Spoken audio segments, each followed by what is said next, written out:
¿Qué tal? Muy buenas tardes, bienvenidos a la UNAM Responde. Qué gusto que de nueva cuenta esté con nosotros en este espacio universitario, donde le llevamos a ustedes toda la información más reciente y actualizada que se va generando en torno a este nuevo coronavirus, el SARS-CoV-2, que llegó hace aproximadamente 6 meses a nuestro panorama y bueno, como sabemos, estará mucho tiempo más. Así que en esta dinámica, pues es momento de ir ideando nuevas estrategias para adaptarnos a una nueva normalidad, una nueva realidad, y esto no solo en México, sino en el mundo, por lo cual es importantísimo contar con la opinión y el trabajo de especialistas universitarios de todas las disciplinas. Hoy, por ejemplo, abordaremos cómo esta disciplina ha sido entendida desde el arte, y para ello saludaremos en unos minutos a la curadora de arte Sol Enaro y también al fotógrafo Héctor Guerrero para platicar del proyecto Historias de Vulnerabilidad que presenta el Instituto de Investigaciones Estéticas de nuestra universidad, y bueno, que nos demuestra que las expresiones del arte son un espejo de lo que ocurre con las personas en lo individual y en lo colectivo. Así que además de esto, también tenemos humor, tenemos cultura y además otros reportajes que esperamos sean de su interés durante los próximos minutos. No se vaya, quédese con nosotros y haga junto con nosotros este programa. Todas nuestras redes de comunicación están abiertas, ya sean nuestras redes sociales y también los números de WhatsApp que ustedes ya conocen y que también están apareciendo en su pantalla.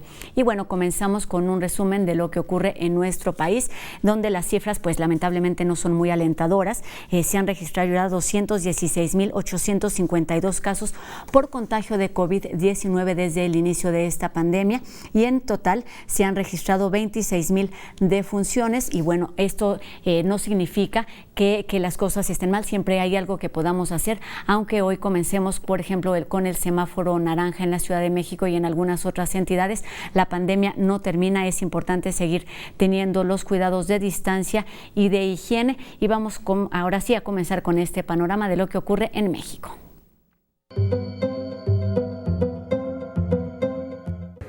En abril se perdieron 555,000 empleos de los trabajadores inscritos en el Seguro Social. 555,000 empleos en abril. En mayo ya la pérdida fue menor, se redujo a 345,000 empleos. Y en lo que va de junio, de acuerdo a datos preliminares, ya solo son 70,000 empleos. Hoy quiero informarles que a partir de lunes entraremos paulatinamente y con estrictas medidas sanitarias al semáforo naranja. Quiero mostrarles las tendencias de hospitalización en la ciudad.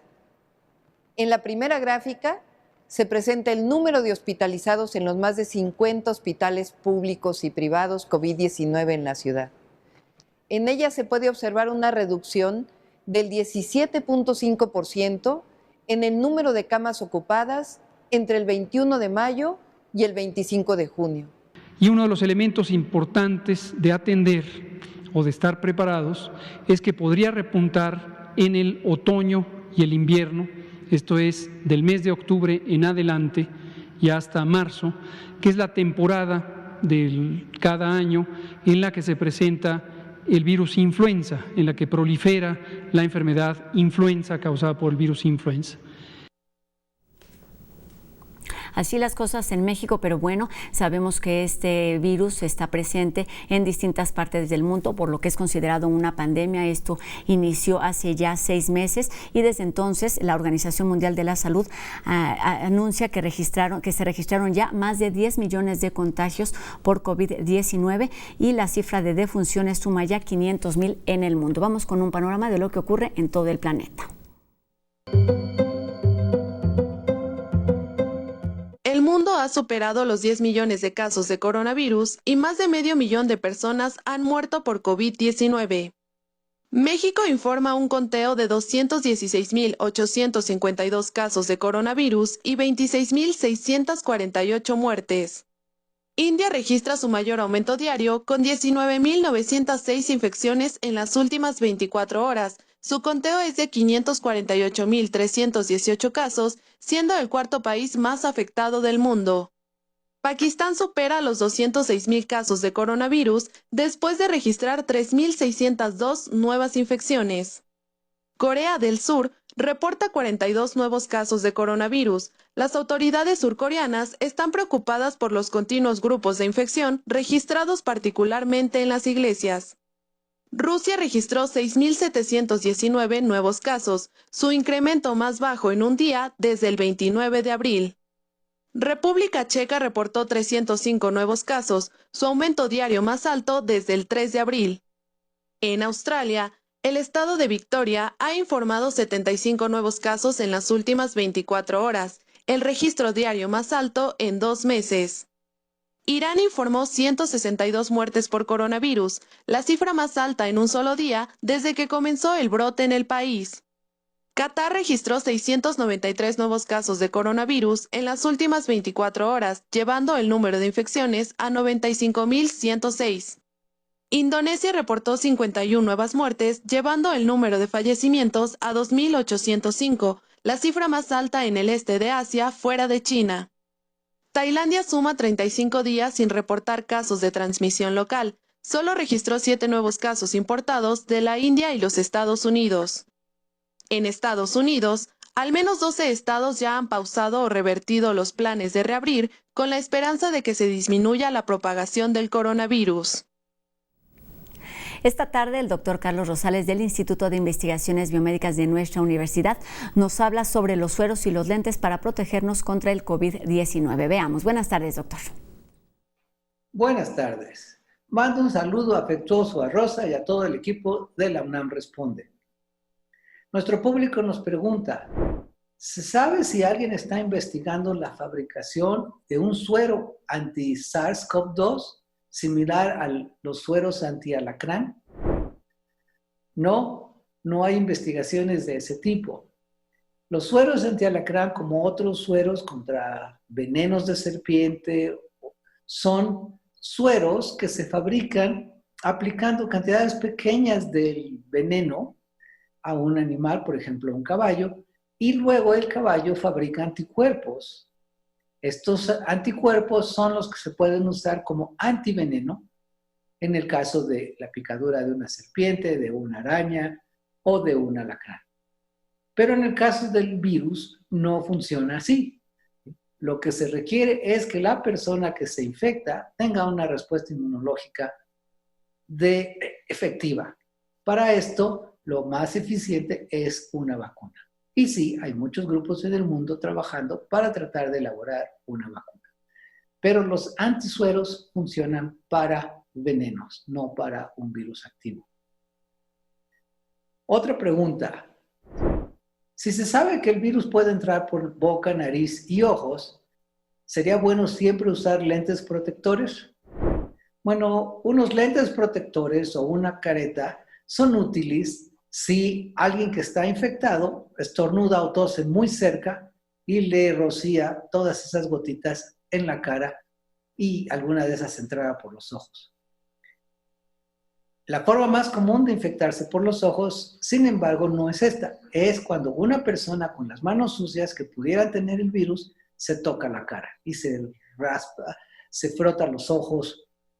Entonces, la mejor protección es con tener siempre las manos limpias cuando se toca a uno la cara. Si las personas nos mantenemos alejadas, los estornudos y tos de las personas posiblemente contagiosas no nos llegarán. Entonces, las recomendaciones básicas siguen siendo las mejores. Sígalas, cuídense de esa manera y así nos mantendremos todos sanos.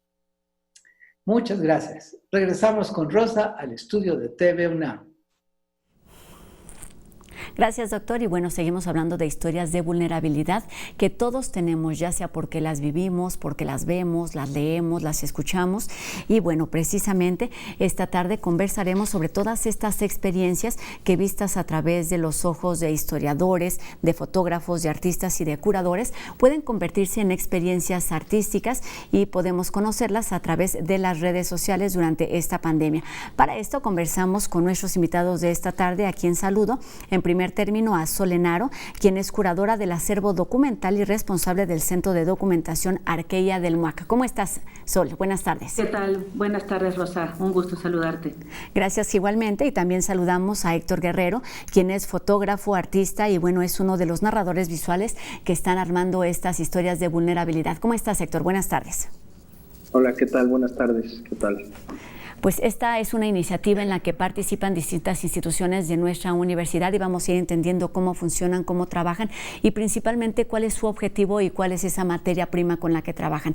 Para comenzar, me gustaría que Sol nos ayudara a entender en términos muy generales qué es estas historias de vulnerabilidad. Claro, pues fíjate que surgió como una iniciativa desde el Instituto de Investigaciones Estéticas de la UNAM y principalmente impulsada por su director, ¿no? El doctor Iván Ruiz, a quien le interesaba mucho, evidentemente en el marco de la crisis que estamos viviendo, ver cómo podríamos trabajar un proyecto interinstitucionalmente, ¿no? O sea, cómo tres dependencias que se profesionalizan en el pensamiento y en la difusión y en la práctica de las artes visuales, pudiéramos de alguna manera unir fuerzas para pensar un contenido muy específico para las redes sociales, ¿no? Son muchas, estas tres instituciones las que están trabajando, pero el equipo de trabajo es un poquito más amplio. Héctor, ¿tú nos puedes platicar cómo están conformados? Básicamente hay dos equipos, artistas y curadores.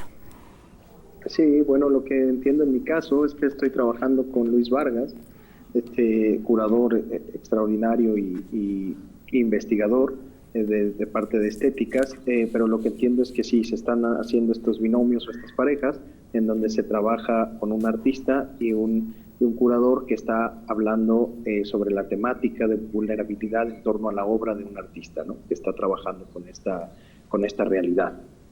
Bueno, Héctor nos cuenta esta experiencia. Sol, seguramente tú tienes un poquito más de información acerca de cómo están conformados los equipos y qué es lo que se busca presentar en estas cápsulas finales, de las que por supuesto platicaremos más adelante y también estaremos viendo algunas imágenes. Sol.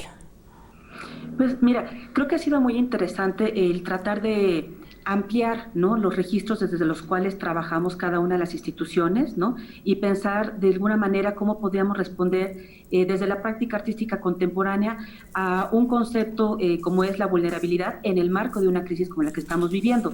Entonces lo que se pensó es implicar a dos curadores por parte de estéticas, uno por parte del MUAC, que es mi caso, y uno por parte de la FAD. Y ha sido muy interesante también no solamente tratar de reflexionar sobre lo que implica la vulnerabilidad, con qué tipo de productor de imágenes podríamos trabajar, sino también ver cómo lo íbamos a resolver en las condiciones en las que nos encontramos, ¿no? Es decir, todos estamos en diferentes espacios trabajando, digamos, a distancia, y hubo también que utilizar esas plataformas pues para hacer la investigación, para comunicarnos con los artistas, para tener también digamos, una serie de toma de decisiones también con el departamento de edición, ¿no? O sea, por parte de la FAD, y poder crear, tú lo has visto, digo, son cápsulas muy breves, o sea, están pensadas pues para los tiempos de consumo de las redes sociales, ¿no? Del ámbito digital, que van de 3 a 5 minutos máximo, ¿no? Entonces también esto nos requirió un esfuerzo enorme para condensar pues tanta complejidad del tema en relación a la crisis del COVID y en relación obviamente al trabajo del fotógrafo que se está abordando, ¿no? Entonces digamos que lo que normalmente podría ser una ponencia de 1 hora o un ensayo, digamos, mucho más amplio, había que hacer un esfuerzo de condensación para procurar comunicarle a audiencias muy amplias nuestra posición, digamos, sobre estas dos realidades de vulnerabilidad, ¿no? En relación al VIH, a la cultura trans, a migrantes y a indígenas, ¿no?, en el marco de una pandemia como lo es el COVID-19. Exactamente, pues temas muy definidos, como dices, cápsulas muy claras, pero la verdad es que las que hemos visto muy expresivas y muy emotivas. Pensando en estas realidades, Héctor, platícanos desde tu experiencia como fotógrafo, cómo se vive la vulnerabilidad y quizás más complicado, cómo la captas, cómo la atrapas en una sola imagen. Bueno, pues en mi caso muy particular, creo que no se puede captar en una sola imagen, ¿no? Y es por eso estos procesos y estos proyectos que involucran tiempo y que involucran adentrarte y trabajar a profundidad, ¿no? En todo esto. Yo lo que creo es que, y yo creo que esto lo refleja la mayoría de los fotógrafos que están en esta serie, es que venimos trabajando desde hace muchos años con temas de vulnerabilidad o con grupos vulnerables, con grupos de riesgo, y que ahora la pandemia o la crisis del COVID los ha puesto más en riesgo. Son grupos que por su misma naturaleza de vulnerabilidad no escapan ante una situación tan grave como esta, ¿no? Entonces, más bien creo que cuando tú estás trabajando en estas temáticas, sabes que cualquier cosa, son situaciones o son grupos o géneros que están en tanta vulnerabilidad que cualquier cosa que ocurra a nivel social les va a afectar a ellos. En este caso es una pandemia o una crisis sanitaria, pero pudo haber sido una crisis económica, pudo haber sido unas políticas distintas. En el caso de la migración, que es lo que yo trabajo, pues cualquier política o reforma migratoria inmediatamente tiene implicaciones o repercusiones en estos grupos. Pero si hacemos un mapeo de las cápsulas que se están y de las temáticas que se están hablando, por ejemplo, la gente con VIH está padeciendo una crisis brutal desde hace unos meses por la falta de medicamentos que se les han retirado. Y la crisis del COVID lo único que ha hecho es que ha venido a agravar más aún la crisis que ellos desde diciembre del año pasado ya venían arrastrando. Si hablamos de los temas indígenas, pues imagínate las comunidades indígenas ahorita cómo están padeciendo al ser aisladas, al no tener insumos médicos, al no tener muchas de ellas hospitales, tener solo centros de salud, hospitales regionales, estar en lugares de difícil acceso. Entonces, lo que te digo, todas estas realidades ya estaban y han estado históricamente en una posición de riesgo que cualquier cosita que muevas para mal de la sociedad, a ellos les afecta de gran manera, ¿no? Si las ciudades como Ciudad de México, Guadalajara, Monterrey están padeciendo una crisis, pues imagínate estos grupos. En el caso de la migración, todos los albergues, o la gran mayoría, el 90% de los albergues que se encuentran a lo largo de la ruta migratoria están cerrados por la cuarentena y porque no tienen capacidad de recibir a migrantes por el temor de que se infecten o de que ocurra una situación grave en estos lugares, porque no tienen insumos médicos, no tienen presupuesto, entonces los han cerrado. Imagínate, estos albergues, estos refugios a lo largo de la ruta son una especie de oasis y de paraísos, de remansos de calma que los migrantes van encontrando, y cuando digo migrantes me refiero, no se piense solo en un joven que va con su mochila, son familias enteras las que migran, son familias que van madre, hijo, papá, 2 hijos, o incluso mujeres solas con sus hijos que van migrando. Entonces imagínense lo que es encontrar una casa que te ofrezca darte un baño, que te ofrezca un chequeo médico rápido, básico, que te ofrezca dormir una noche en un techo, y ahora no lo tienen. Entonces creo que todas estas posiciones, pues realmente la crisis ha venido a agravar mucho su situación. Y algo que es muy, muy importante decir es que nada se ha terminado. O sea, la migración sigue, las comunidades indígenas están, los enfermos lamentablemente están. O sea, nada es que se haya detenido o pausado, ¿no? Entonces creo que, bueno, un acierto, una cosa que a mí es como un plus para mí de estas cápsulas, es que yo veo que todos los autores que están involucrados tienen muchos años trabajando con estos temas más allá del COVID. O sea, han estado trabajando en estos entornos y en estos ecosistemas de vulnerabilidad. Muy bien, Héctor, me parece muy rica esta respuesta que nos acabas de dar. Te preguntaba por una imagen y efectivamente terminas contándonos un poquito las historias y las realidades que están sucediendo ahí, que bueno, son historias que ya estaban delicadas, vulnerables, en riesgo desde antes de esta pandemia, y que bueno, su situación durante esta contingencia evidentemente parecen ser más de riesgo. Y nos cuentas también, regresaremos a ese tema por supuesto, y nos hablas también del equipo que está trabajando, y creo que en ese tema solo nos puede explicar más cómo están trabajando, cómo están conformados estos equipos, más allá de los temas que fueron decididos para abordarse en estas cápsulas. Sol.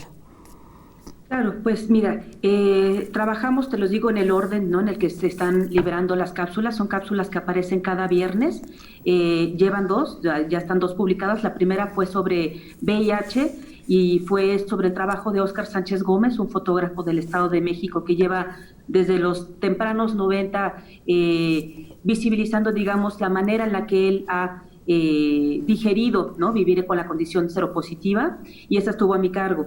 Después se acaba de publicar una cápsula sobre Maru Shantis Gómez, ¿no? Esta fotógrafa chapaneca, tzotzil, que estuvo a cargo de la doctora Débora Dorotinsky por parte del Instituto de Investigaciones Estéticas. La que viene el próximo viernes es una cápsula sobre la obra de Jair Cabrera, ¿no? Que es un fotógrafo también joven que trabaja sobre comunidad trans, y es una cápsula a cargo de Benjamín Martínez. Y finalmente en la que participa Héctor Guerrero, que se publica el 10 de julio y está a cargo del doctor Luis Vargas Santiago. Cada una de estas cápsulas se publica, como bien nos dices, cada semana, pero tienen detrás un trabajo previo, un trabajo colaborativo entre todas estas personas y, por supuesto, las instituciones que están organizando. Héctor, ¿por qué no nos platicas en qué consiste tu participación en este trabajo? Como nos decías, no solamente es una fotografía, sino es la historia que intenta estar un poco completa. Bueno, digamos que lo dividiré en dos partes, ¿no? Una cosa es mi proceso o mi trabajo, y concretamente en esto de las cápsulas, mi experiencia ha sido trabajar, hemos platicado bastante, doctor Luis Vargas y yo, y me parece que es un ejercicio sumamente interesante porque uno como fotógrafo, como creador visual, está siempre involucrado, sumergido en sus temas, y creo que tener una visión de fuera, una visión con conocimiento y una visión de alguien que domina completamente todos estos temas, pues no hace nada más que refrescar, ayudarte, dirigirte, ¿no? Porque uno se puede perder muy fácil. Tengo un amigo que siempre habla que los fotógrafos vamos sobre un campo minado. Entonces, creo que estas cosas son rutas o son unas luces que el hecho de que alguien venga a aportarte de esta manera, a reflexionar, a compartir esto, pues tiene un impacto muy importante tanto en tu proceso personal como hacedor de imágenes, como creador de imágenes, como en la salida que se le pueda dar a tu trabajo. También va a ser más interesante para el espectador, para el consumidor final, que consuma tu trabajo a partir de esto. Y algo que me encanta, bueno, es que esto es como reflexionar y pensar en las imágenes. Se piensa que las imágenes se tienen que ver inmediatamente, pero al escuchar estos audios, estas reflexiones, todo, me encanta este ejercicio de imaginación o imaginativo que se está usando la imagen como un pretexto para reflexionar y hablar sobre un tema. Entonces eso me parece que es, como dicen, hacer fotos sin la cámara. Y eso me encanta, pues me gusta mucho ese proceso. En cuanto a mi trabajo personal, pues como te decía, mucho de lo que hemos estado compartiendo con Luis es este recorrido que he hecho durante la crisis del COVID con la frontera a Estados Unidos, México-Estados Unidos, tratando de fotografiar estos grupos vulnerables como son, por ejemplo, los deportados de Estados Unidos a México. Me gustaría decir que en estos últimos meses la política de Donald Trump fue acelerar las deportaciones. Un deportado normalmente en Estados Unidos pasa por un proceso que en este momento está siendo acelerado. O sea, ese proceso se acabó y lo que se hace es que se pone al deportado en cuestión de horas en el puente para que cruce a México. Pues no, ese es el contexto. Héctor, te voy a interrumpir aquí justamente con esta introducción a lo que nos vas a presentar o lo que vamos a poder ver en la cápsula que estás realizando, y también regresaremos con Sol para que nos platique lo que se realiza del otro en la otra parte del equipo para tener esta historia completa y no solamente tener, digamos, esta parte o esta parte emotiva, sino también pues un soporte seguramente histórico y también artístico para conocer la historia y las realidades de todas estas personas en vulnerabilidad. Les pido que nos permitan unos minutos, es momento de hacer una pausa aquí en La UNAM Responde, y además de seguir hablando sobre estos temas, al volver tenemos cultura, humor y mucho más. No se vayan, esto es La UNAM Responde.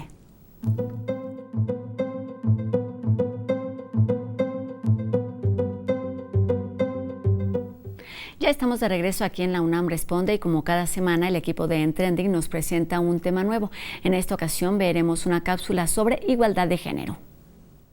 Cuando nos referimos al término igualdad de género, normalmente pensamos que hace referencia únicamente a las mujeres de naturaleza biológica, pero en un sentido más amplio también incluye a las personas cuya orientación sexual está encaminada a las conductas femeninas. Las personas que forman parte de la comunidad LGBTI y más también son víctimas de la violencia de género, que van desde discriminación en ámbitos laborales, profesionales y académicos, hasta ser víctimas de homicidio tan solo por ser de un género distinto a su condición biológica. Para lograr la igualdad entre los géneros, se debe comprender que la diversidad sexual engloba muchas gamas de roles, gustos y enfoques merecedores del mismo respeto que cualquier otra persona heterosexual. Atacar este tipo de problemáticas implica tomar acciones desde las directivas de las instituciones. Por ello, aún en el confinamiento, la Coordinación Universitaria para la Igualdad de Género de la UNAM sigue trabajando en asuntos de perspectiva de género, impartiendo un seminario para autoridades de todas las entidades y dependencias de la universidad, como lo son facultades, escuelas, institutos, centros de investigación y bachillerato.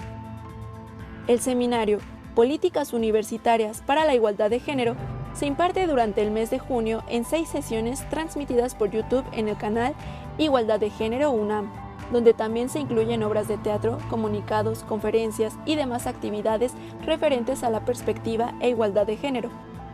Algunos objetivos del seminario están enfocados en difundir los conceptos básicos sobre igualdad de género en el contexto mexicano y latinoamericano, partiendo de la idea de reconocerlo como un derecho humano. La prevención de la violencia por razones de género y, por supuesto, la creación de diseños y programas de políticas y acciones directas que puedan combatir este tipo de problemáticas en la UNAM para lograr que sea un lugar igualitario que promueve el respeto a las diversidades y, sobre todo, un espacio libre de violencia machista. Y para comenzar la semana, Anel nos tiene recomendaciones para seguir en contacto con cultura en UNAM en casa, con danza, literatura y más. Escuchemos. Hola, yo soy Anel Pérez y esto es Cultura UNAM en casa. Para tender puentes con usted y con toda la comunidad universitaria durante esta pandemia, la revista Punto en Línea de la Dirección de Literatura y Fomento a la Lectura publicó hace unas semanas la convocatoria #Vivir el Encierro, la escritura y la vida en el encierro, la literatura y el arte en contingencia. La respuesta fue muy grande y nos hemos dado estas semanas para seleccionar y editar este número especial y estamos listos para compartirlo con usted. Contiene 31 trabajos literarios en los géneros de cuento, poesía, ensayo y en artes visuales con carteles, fotografía, pinturas, animación y fanzines. Se va a presentar y lo invito muchísimo a que nos acompañe el martes 30 de junio a las 18 horas de la Ciudad de México con la participación de algunos de los autores justamente y artistas que participaron en este número, como Violeta Orozco, Gully Miller, Kevin Aragón, Alejandro Espinosa Fuentes, y va a estar moderado por nuestro querido jefe de redacción de Punto de Partida, Eduardo Cerdán. Así que lo esperamos en Facebook Live de Literatura UNAM. Por su parte, Danza UNAM ha abierto una interesante convocatoria que se llama Redes para la Danza, Alternativas para la Acción. Porque estos tiempos propician la creación a distancia y nos dan la oportunidad de encontrar nuevas formas para la expresión, Danza UNAM invita a proponer proyectos en 5 modalidades distintas, en una convocatoria nacional dirigida a la comunidad dancística y también a las personas interesadas en los potenciales expresivos del cuerpo en el arte. Puede participar con obra coreográfica, material audiovisual para la mediateca de danza, talleres en línea, coloquios en línea, ensayo libre, así que busque la información en esta interesante convocatoria. Y en TV UNAM vamos a tener un ciclo que me encanta, Cine y Literatura Mexicana. Por supuesto, las relaciones entre el cine mexicano y sus narradores fueron especialmente intensas durante la época de oro, pero nunca han dejado de estar presentes. De ello da fe la continua existencia de obras literarias adaptadas al cine y la relevancia que tienen en la cinematografía nacional. Así que, pues no se pierda este ciclo que vamos a tener por el 20.1 de Televisión Abierta de lunes a jueves en punto de las 10 de la noche. Eso es todo por ahora, pero estamos listos para tener mañana más recomendaciones. Se acercan las vacaciones y con ello tendremos muchísima información de Cultura UNAM en casa. Rosa, te regreso los micrófonos y también te mando un abrazo a ti y a mis colegas de TV UNAM. Hasta mañana. Seguimos atentos, Anel, a esta y otras recomendaciones para las vacaciones. Y ahora vamos con el equipo de No Memes, que nos habla de ideas creativas en cuarentena. A menos de un clic estás de enterarte de lo que la tecnología tiene que ofrecerle al mundo. Porque no todo es perdición humana en Internet. Mira este video que reivindica a los productos de unos y ceros.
Seguiremos conversando sobre historias vulnerables y expresiones artísticas después de la pausa. No se vayan, esto es La UNAM Responde.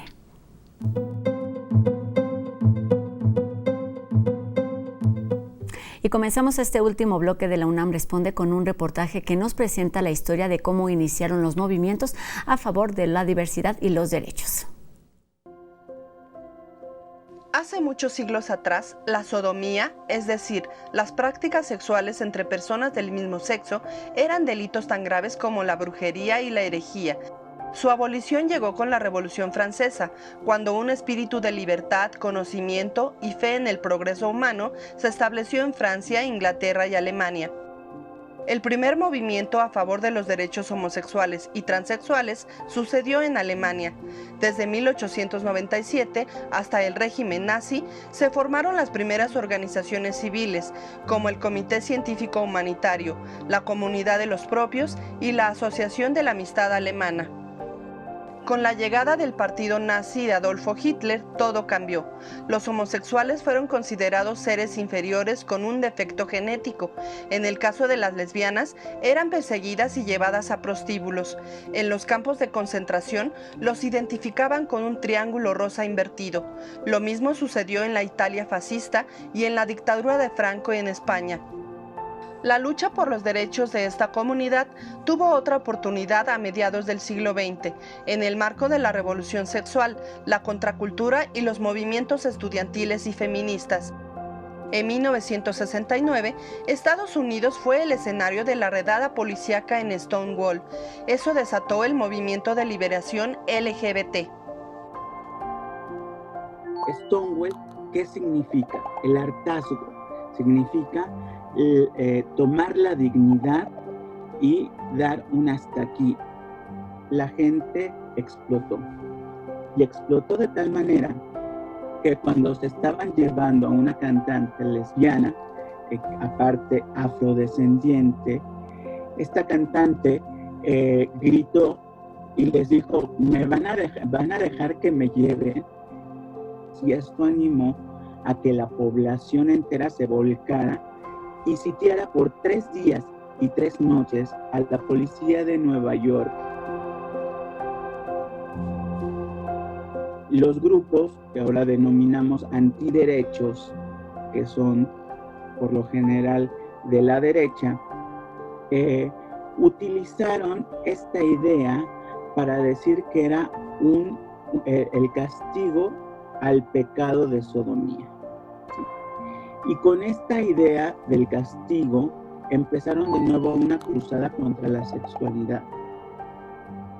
Y esto nos llevó a perder a muchas personas muy importantes en la cultura LGBT. Tras la epidemia del SIDA, el movimiento fue más libre y abierto. Hubo mayor conciencia y conocimiento del respeto a sus derechos al apoyarse en estudios científicos que bloquearon la idea de la homosexualidad vista como enfermedad. La Organización Mundial de la Salud la eliminó de la lista de enfermedades en 1990. A finales del siglo XX y principios del XXI, en la mayoría de los países occidentales se notaba un movimiento más unificado.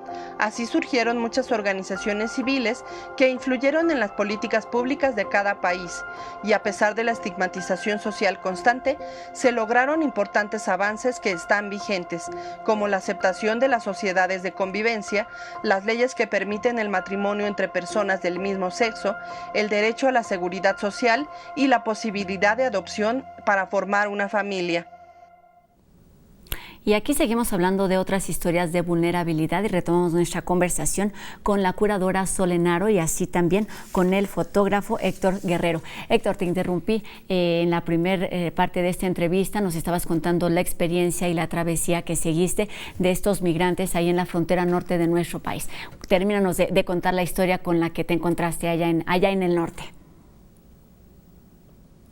No, bueno, lo que les comentaba brevemente, bueno, es que me parecía que es uno de los puntos más riesgosos, porque imaginen ustedes que estos migrantes deportados venían de distintas partes de Estados Unidos y van a distintas partes de México.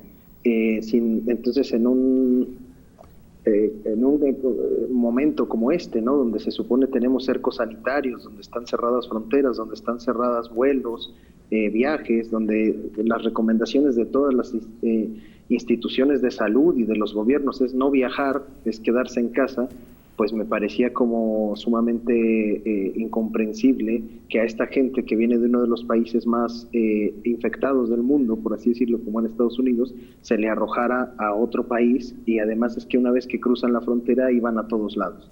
O sea, tenemos migrantes de Guerrero, de Veracruz, de Jalisco, en fin. Entonces era una de las cosas que quería registrar, que quería documentar, porque me llamaba mucho la atención este trato tan deshumano, ¿no? Siempre los migrantes sufren un trato con muy poca calidad humana, ¿no?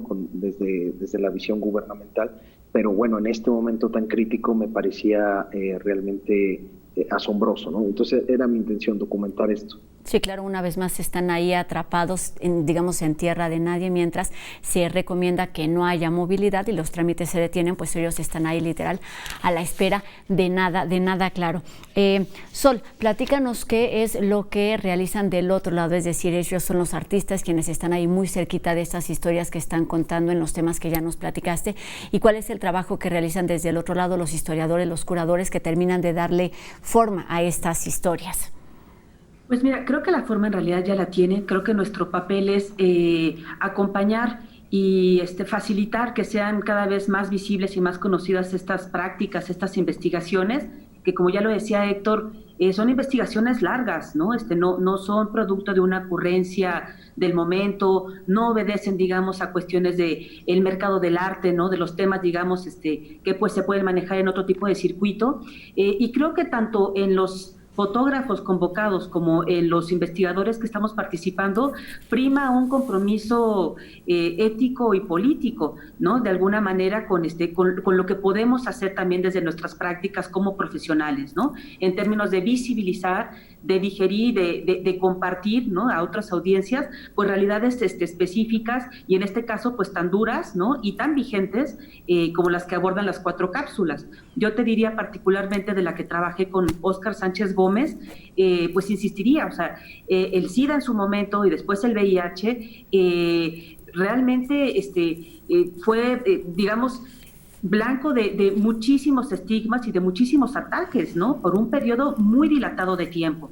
Nosotros en el MOAC hicimos una exposición relativamente hace poco, de la que de alguna manera se desprende también este trabajo, ¿no? Sobre Óscar Sánchez Gómez, y cuando empezamos a trabajar esta cápsula en particular, claro, la pregunta era: ¿cuántos fantasmas de esta situación que atravesó gente, por ejemplo, como Óscar Sánchez Gómez, se vuelven a presentar en el contexto de una pandemia como la que estamos viviendo? Empezando, por ejemplo, por el terrible estigma y ataque que empezaron a padecer, por ejemplo, el cuerpo médico, las enfermeras, ¿no? Como en su momento, en los 80s también lo padecieron, o las mismas personas no querían, ¿no? Digamos, trabajar o atender a las personas que vivían con VIH, ¿no? O SIDA en su momento.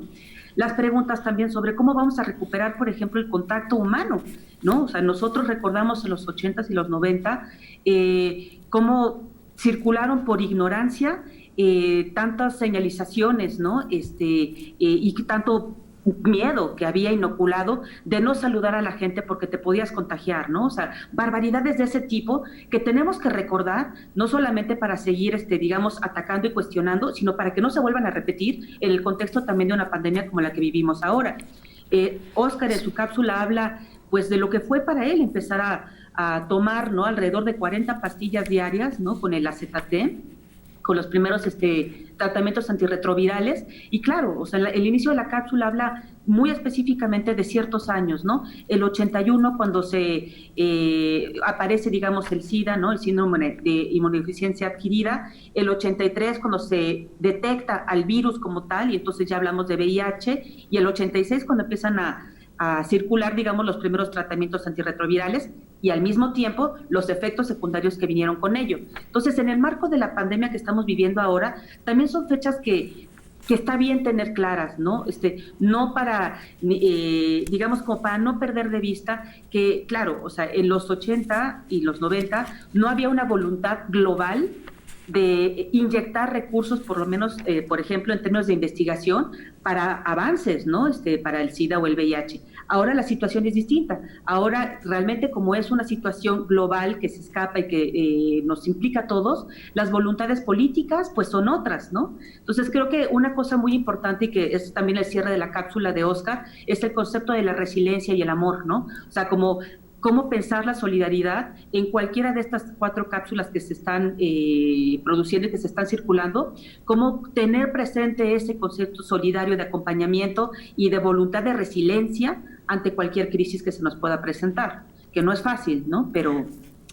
Te escucho, Sol, y pienso en todas estas, hablamos de pandemia, que es la que estamos viviendo, hablamos de otras pandemias y de otras enfermedades que han sido catastróficas para la humanidad, pero también pensamos en estas realidades, por ejemplo, en cuanto a lo del VIH que nos estás contando, y me gustaría que nos ayudaras a entender o ampliar un poquito el panorama de cómo todas estas realidades que pueden ser dolorosas y ponerte en situación de vulnerabilidad en ciertos momentos, también han sido muy enriquecedoras desde el punto de vista de las expresiones artísticas, desde el arte en general.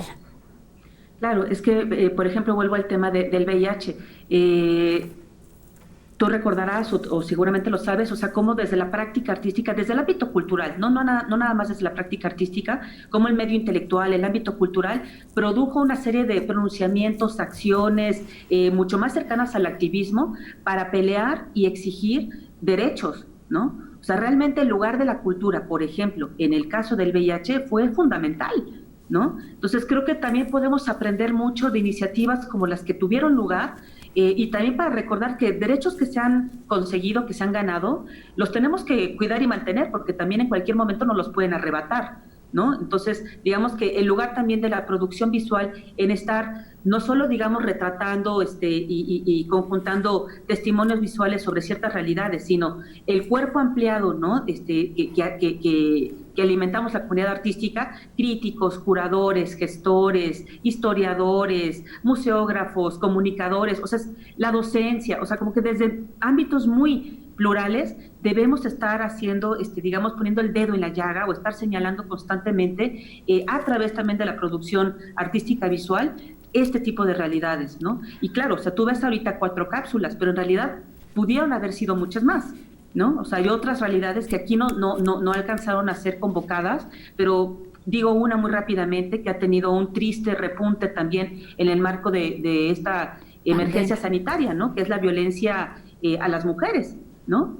O sea, sí, claro, que ya no es únicamente, digamos, en relación al VIH o en relación a indígenas o en relación a migrantes, ¿no? O sea, hay casos realmente alarmantes. Y lo que me lleva al siguiente tema, que es todas estas realidades que forman parte sí de la naturaleza, de la condición y de la fragilidad humana, nos invitan también a reflexionar que del trabajo que se hace no solamente puede ser contemplativo, sino tiene que ser también, digamos, con estos intereses y con estos compromisos que ya nos decía Sol, políticos, pero con esto le pregunto a Héctor, ¿cuál es el compromiso social, el compromiso humanista que se puede tener realizando este tipo de trabajos? Héctor, en tu experiencia personal. Bueno, yo creo un poco lo que decía Sol hace unos momentos. Yo creo que todo esto tiene que sumar para que, para que no olvidemos, para que tengamos una memoria y para que sea un tema que esté siempre presente en nuestras agendas. Yo, no sé, les compartiré una reflexión que me viene a la mente ahora que escuchaba a Sol cuando hace este recuento de todos los mitos y los tabúes y todo lo que se tuvo que enfrentar ante una pandemia como fue el VIH en su momento, porque también fue una epidemia, ¿no? Y también fue una situación similar, no igual, pero similar a lo que estamos viviendo, y uno pensaría que a través de estos pasajes históricos que hemos vivido, aprenderíamos mucho como sociedad, y luego veo que esos mismos mitos y esas mismas cosas se arrastran a un escenario actual, ¿no? Como el que vivimos hoy en día. O sea, hoy con lo que ella narraba, pues suena, te asombras, ¿no? Dices, oye, pues qué mal estaba la sociedad o qué mal estábamos como sociedad en aquellos años, ¿no? Hace 30, 40 años. Pero luego lo pasamos a esta actualidad y vemos que más o menos estamos por ahí en algunas cosas, ¿no? Por fortuna hemos avanzado mucho en otras, pero luego en otras no tanto, y creo que Y creo que ahí es donde todo esto que es la cultura, el arte, el periodismo, todo esto confluye y es un buen punto, un buen puente para esas realidades, ¿no? Entonces, algo que a mí me gusta mucho es que los que hacemos imágenes nunca tenemos el control sobre nuestro trabajo. O sea, el trabajo tiene una vida propia y una vez que tú lo has sacado a la luz, por así decirlo, que lo has publicado, que lo has colgado en redes sociales, que lo has puesto en un museo, en una galería, a partir de ahí ese trabajo empieza a tener una vida propia que genera discusiones, que genera reflexiones, que genera, no sé, yo platicando con el doctor Luis Vargas le decía eso de su última exposición, su más reciente exposición en Bellas Artes, generó toda una discusión que no tenía que ver con el arte, tenía que ver con nuestra iconografía nacional, con la historia de México, que no era una discusión de artistas, era una discusión de historiadores, de periodistas, de académicos. Eso me fascina del arte, eso me fascina de las imágenes que detonan estas discusiones. Yo creo que al ver el trabajo que estábamos viendo de este autor, de Oscar, con esta curaduría, bueno, con esto que se está hablando, empezamos a dialogar de algo que quizá ya no tiene nada que ver con las imágenes. Estábamos hablando cómo somos como sociedad, qué mitos, ¿no? Héctor, para terminar, solamente me gustaría que me dieras tu opinión y tu testimonio acerca del valor que se le da desde un trabajo artístico a un testimonio cualquiera que está ahí, digamos, en el aire. Pues mira, así muy brevemente, yo creo que el valor para mí fundamental es que para que yo pueda hacer las cosas tiene que haber siempre una complicidad. Para que yo pueda contar esas historias tiene que haber una complicidad entre las personas que me permiten contarlas y yo que soy un narrador. Sin esa contraparte no se podría contar la historia. Entonces yo siempre me acerco con mucho respeto a todas estas personas que están en estas condiciones vulnerables y les digo eso, que yo quiero contar su historia, pero para eso yo necesito que ellos también la quieran contar. Yo tengo los medios para hacerlo, ellos no los tienen, y entonces tenemos que generar siempre esta complicidad, esta dupla, y yo creo que lo más importante debe ser el respeto con el que trates a las personas y a las temáticas que te permiten narrar esto, ¿no? Muy bien, y esto también me lleva a preguntarle brevemente a Sol, ¿cómo es que estos testimonios que se pueden convertir en piezas artísticas con el paso del tiempo se convierten en historia, Sol, en archivos? Claro, bueno, es que creo que toda la producción artística es eso, también lo decía ya ahorita Héctor, ¿no? Son testimonios, son cápsulas de alguna manera de información de cómo alguien ha logrado captar, narrar, ¿no? Y compartir una visión específica, ¿no? Sobre una particularidad, un tema social, a través de cierta destreza, digamos, formal, ¿no? Que también es lo que distingue, digamos, de otro tipo de trabajos. Entonces, claro, o sea, en el mejor de los casos, yo creo que muchas de estas producciones, ojalá que de alguna manera puedan seguir vivas y circulando a través de, yo te diría que a través de acervos públicos, ¿no? Donde toda la gente pueda tener de alguna manera acceso a esas memorias, ¿no? En tanto puertas, digamos, que nos permiten reconectar con el pasado, pero desde el presente, ¿no? Para seguir siempre muy agudos pensando desde nuestra actualidad, ¿no?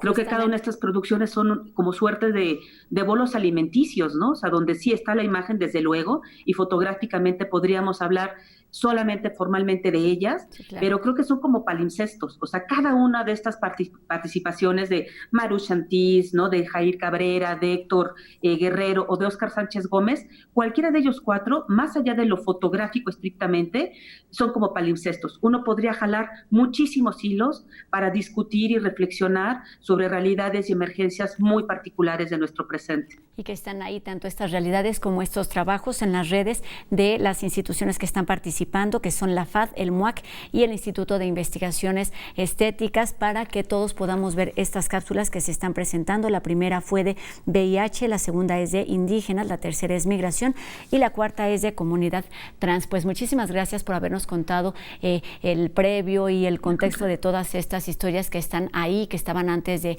esta pandemia, y entonces pues ahí está una mirada a estas ciertas vulnerabilidades. Agradezco muchísimo a Sol Enaro, curadora del MUAC, y también a Héctor Guerrero, fotógrafo y artista, quienes están participando en estas historias de vulnerabilidad. Gracias y buenas tardes. Gracias a ti, a ustedes. Pues sí, importantísimo no solamente visibilizar estas historias, sino que con el tiempo se sirven para hacer memoria y también de cierta manera para hacer activismo. Y bueno, seguimos con más información aquí en la UNAM Responde. Hoy es lunes internacional, como todos los lunes de junio. Flavio nos lleva a viajar por distintos lugares para conocer las experiencias que están viviendo en distintos países a través de sus teléfonos celulares. Vamos a ver hasta qué punto nos lleva este lunes. Hola Rosa, buenas tardes, ¿cómo estás? Hoy es lunes y los lunes es mi día favorito porque nos vamos de viaje. Ya hemos estado en diferentes partes del mundo conociendo desde iniciativas locales hasta iniciativas de los gobiernos sobre cómo están afrontando en estas diferentes partes del mundo la pandemia y los efectos del COVID-19. En esta ocasión, hoy nos vamos a ir a Estambul, esta hermosa ciudad que conecta Europa con Asia, de la mano de la cantante Fulya Özlem.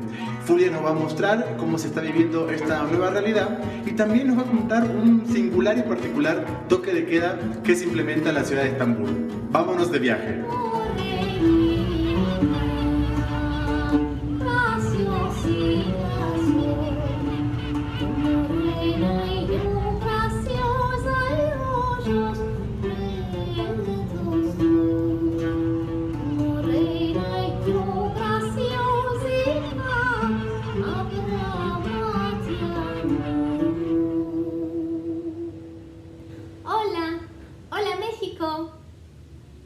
Soy Fulya, soy una cantante turca de Estambul.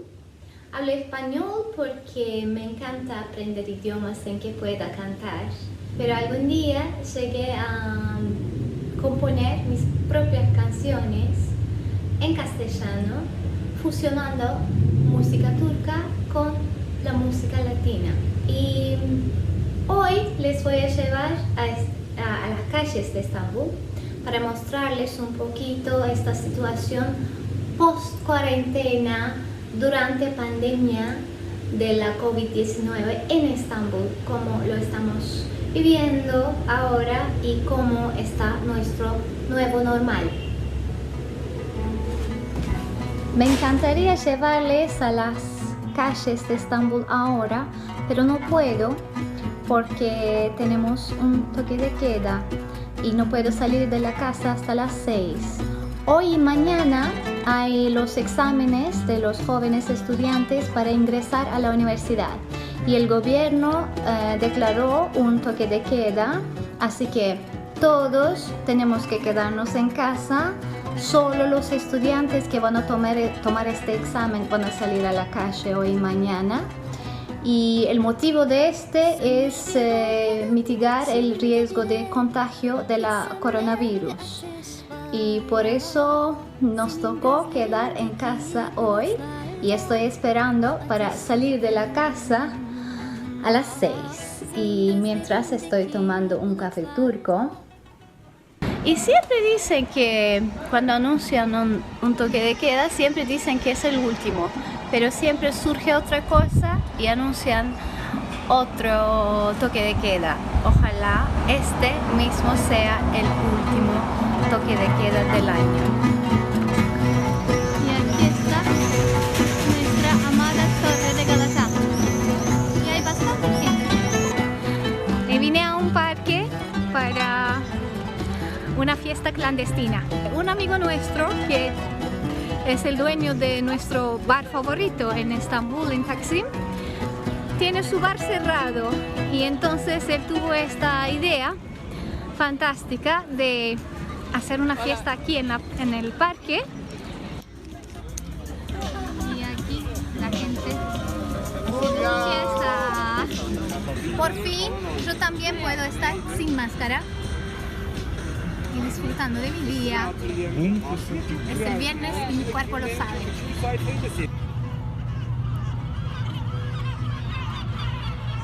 Estamos en Karaköy. Está al lado del estrecho del Bósforo, al lado del mar. Y me vine aquí para tomar un gözleme y un tecito turco. Hay bastante gente y bastante movimiento en la calle, así que hasta a mí me cuesta decir cuál es la diferencia entre el normal y el nuevo normal, pero me parece que la única diferencia es la gente llevando máscaras puestas.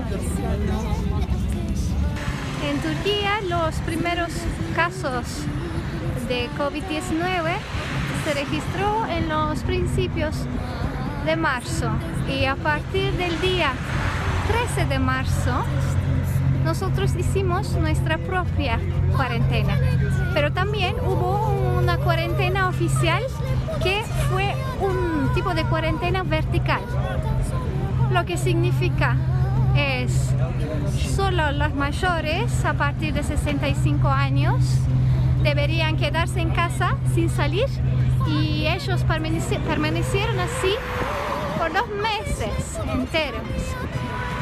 Y luego a esa cuarentena oficial, cuarentena vertical, perdón, se agregó también los jóvenes.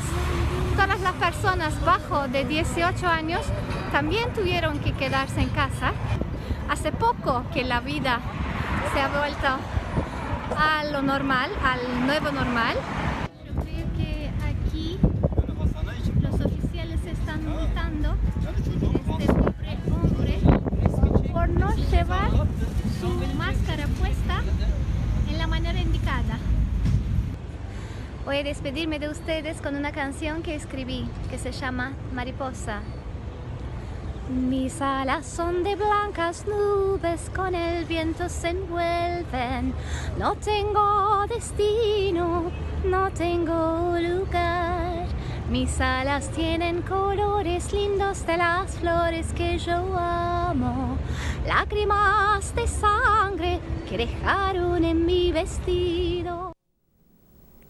Que así sea, que este sea el último toque de queda del año y que las fiestas no tengan que ser más clandestinas. Esto allá en Estambul, y aquí en México es importantísimo seguir atendiendo todas estas medidas que hemos aprendido y practicado desde hace más de 3 meses. Y bueno, nuestra retransmisión hoy en punto de las 6:30 de la tarde y también mañana nos vemos completamente en vivo a las 2:30, por supuesto, por TV UNAM. Aquí nos vemos. Adiós.